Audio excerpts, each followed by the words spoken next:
Welcome to Lit with Ernest, the show where we cut through the noise and get to the heart of what makes a writer truly great. Today we're talking about the one and only Agatha Christie, the queen of mystery and suspense. You might know her as the author of iconic novels like And Then There Were None or Murder on the Orient Express, but there's more to her story than just her impressive bibliography. Agatha Christie was born in 1890 in Torquay, England, to a family that valued education and encouraged her love of reading and writing. Her father, Frederick Miller, was an American, and her mother, Clarissa Bulmer, was British. This mix of cultures would later influence her writing, as she often explored themes of identity, class, and social status in her work.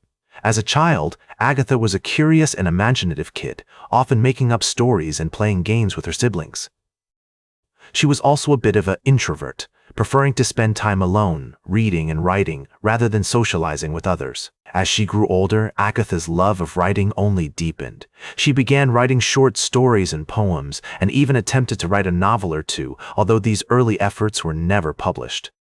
But it wasn't until she met her first husband, Archibald Christie, that she started to take her writing seriously. Archie, as he was known, was a pilot in the Royal Flying Corps, and Agatha would often wait anxiously for his return from missions, wondering if he'd make it back safely. This experience of living with uncertainty and fear would later inform her writing, particularly in her depiction of characters under pressure. During World War I, Agatha worked as a nurse and later as a pharmacist assistant, where she gained a knowledge of poisons that would serve her well in her future writing career. It was also during this time that she began to develop her skills as a writer, publishing her first novel, The Mysterious Affair at Styles, in 1920. This novel introduced the world to Hercule Poirot, the iconic Belgian detective with a penchant for mustaches and little gray cells. Over the next several decades, Agatha Christie would go on to write some of the most beloved and enduring mystery novels of all time. Her major contributions to literature include her innovative use of plot twists, red herrings, and misdirection, which kept readers guessing until the very end.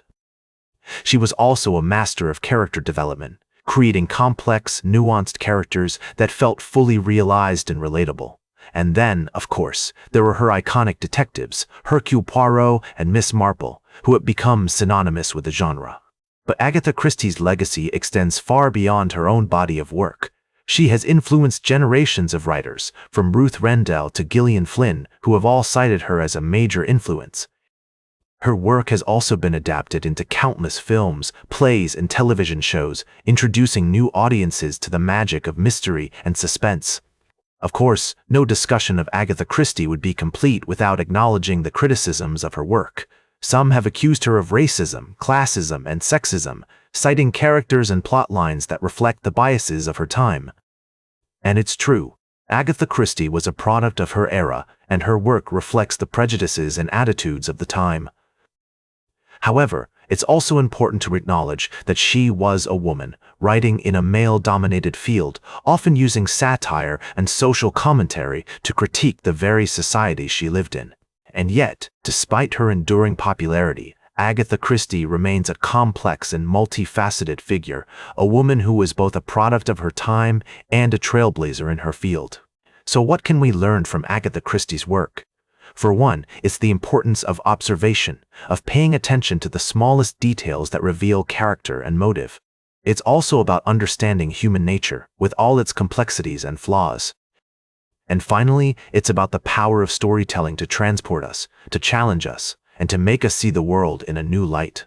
She reminds us that even the most seemingly ordinary people can lead extraordinary lives, and that the best stories are often the ones that surprise us, that challenge our assumptions, and that leave us changed forever. That's all for today's Lit with Ernest. Like this episode if it hit true. Share it if you respect honest talk about books. Subscribe, because we'll do this again. This is Ernest, signing off.